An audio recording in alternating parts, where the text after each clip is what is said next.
Hey folks, Dan Frio here with your closing bell for November 1st, 2024. So they went down, rates went down a little bit, not as far as I thought they'd be, but the market turned right after it went down this morning on the jobs report. So I want to give you basically a list of things that happened today, and it's just uncanny that we can't figure out. We have bad jobs numbers, but rates go up again. So the rates turned just about 2-3 hours ago. So these numbers might be updated here shortly. So let's get to the numbers that we're seeing so far today. If you didn't see this morning's news, my video or the news yet, I had to take a double take on this. There was 12,000 new jobs added this in the last payment cycle.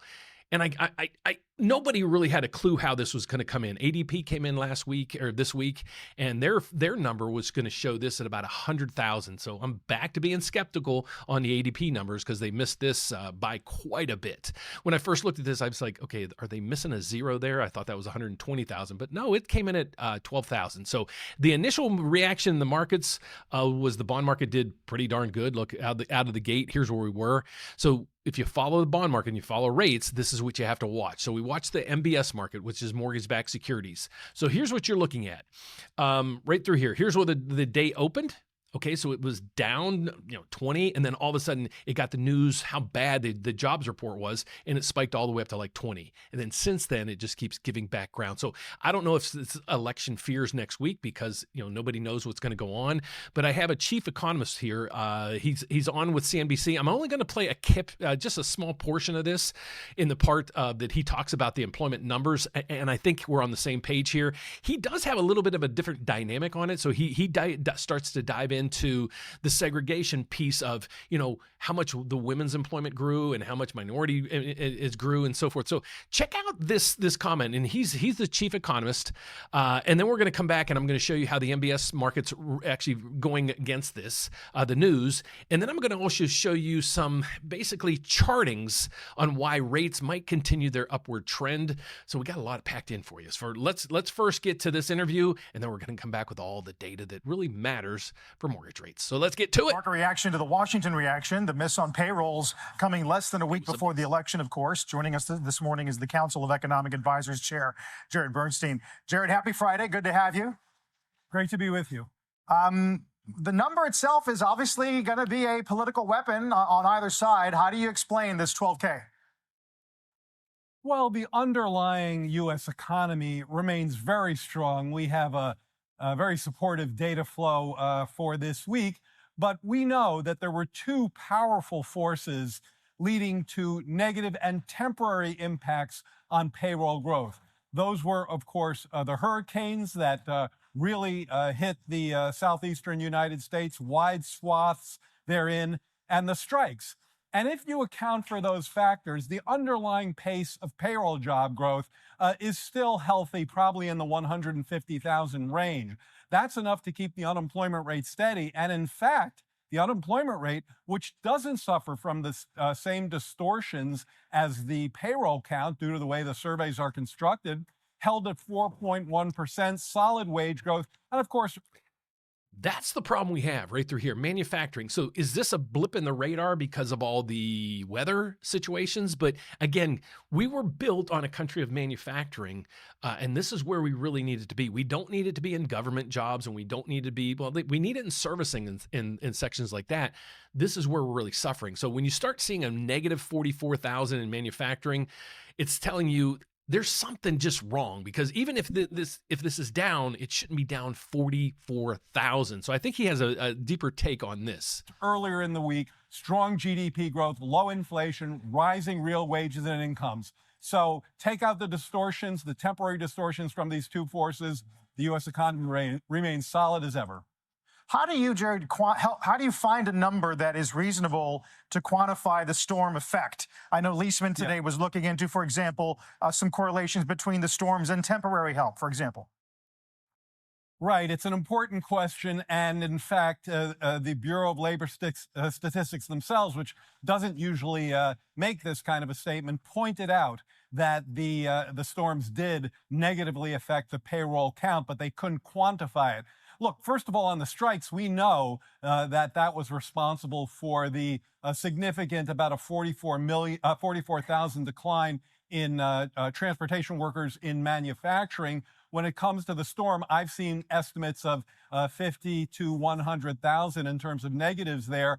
And if you look at the sectors that were affected, if you look at the parts of the country that were affected, you see that quite clearly. I'm about to post a figure on Twitter as soon as I can back up to my office, which helps answer the question you asked, because it shows the ups and downs of unemployment insurance claims in the affected areas against the parts of the country that didn't get hit by the hurricanes. You see a very clear spike in unemployment insurance claims during the hurricane and during the reference week for the payrolls. So this is interesting. So we had 12,000. It was expected to come in about 100,000. So let's add these up. We got 50,000 here. And we got another 50,000 there. So there's 100 and say 110, 112, plus we got 12,000. So it's about 120, 125,000. I think that's what the market actually figured out. So the initial reaction was, whoa, this is terrible. And this is what happened in the market right through here. So again, how you understand this charting. So how to figure out where mortgage rates are. We follow the mortgage bond. We don't follow the 10-year Treasury. We don't follow the federal funds rate. We don't follow the Fed. We follow mortgage-backed securities. So here's the analysis of this. We came out of the gate and the number looked really bad. So mortgage bonds spiked. When the prices go up, yields come down. Okay, so that's what initially happened. But as the data gets compiled and reviewed and these other details come back in, it's saying, okay, it wasn't so bad if we actually back in all these numbers of people who were just on temporary unemployment. So the numbers would have came in at like 120 to 150,000, just like ADP said, and just like the analyst had. So the market's actually eased right back to where they are, and now they're trading now minus 15. That means mortgage rates are popping up just a little bit. This should play catch up maybe in a little bit, but that's where we might be on rates right now. We've overpassed 7%. It's been, I didn't think we'd see that for some time. So let's get over to here. Here's one of the issues that we face right now as well. I'm getting my head out of the way. There's a channel or a pattern forming in the MBS market. So look at this charting right through here. So these do come into play if you're a chartist.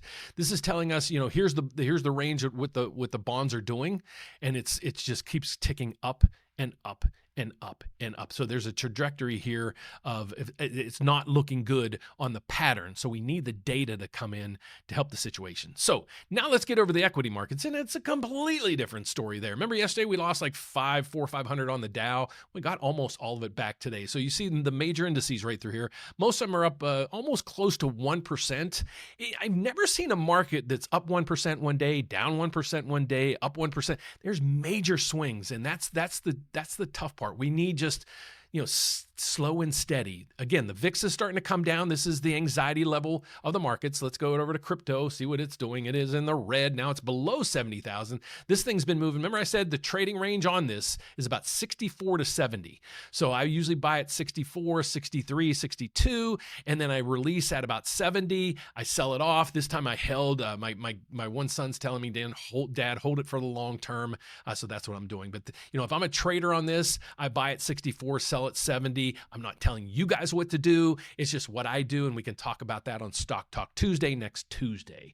So that's what we're looking at right through there. Let's see the oil. What's oil's doing? It is up, but we're still at $70 a barrel. I'm cool with that.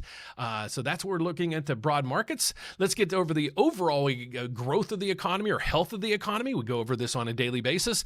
We still have the federal funds rate at 4.75 to 5%. That will change next week, and there's basically a 90% probability of that. They did put this back on the chart. So what we're looking at right now is the CME FedWatch tool. And this is telling us, or at least kind of giving us an idea, what's the Fed going to do in 5 days? Okay, so this gives us the probabilities of that. And if you go down through here this morning, if you check out this morning's video, this column wasn't even there because basically it didn't exist. But look at it now. There's pretty much all certainty that the Federal Reserve is going to cut. Now, they're not going to cut, you know, deeper than this. They're going to give a 25 basis point cut.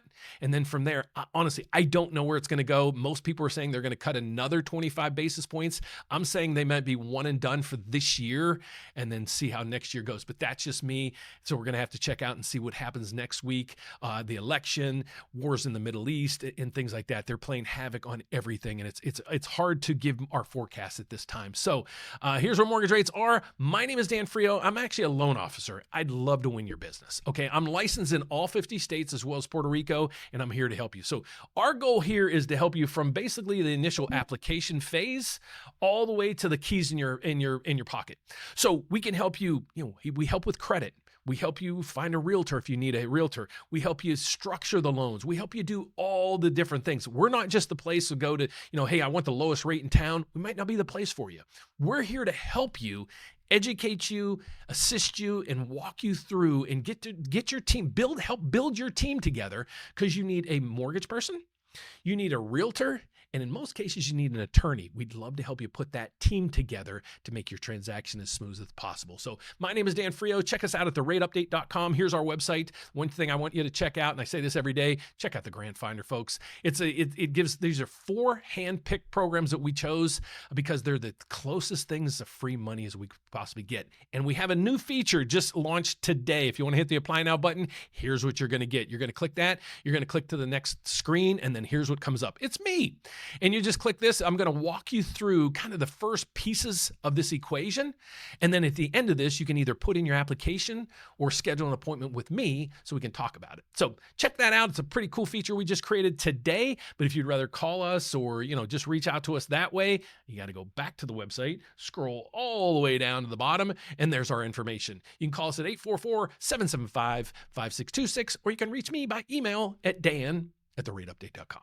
So thanks so much for watching, guys. I hope you have a fantastic weekend. I'll see you back here bright and early Monday morning. We'll have a new location because we're changing offices, and I'll show you my view from our next location on Monday. Take care, folks. Have a fantastic weekend. See you then. Bye-bye.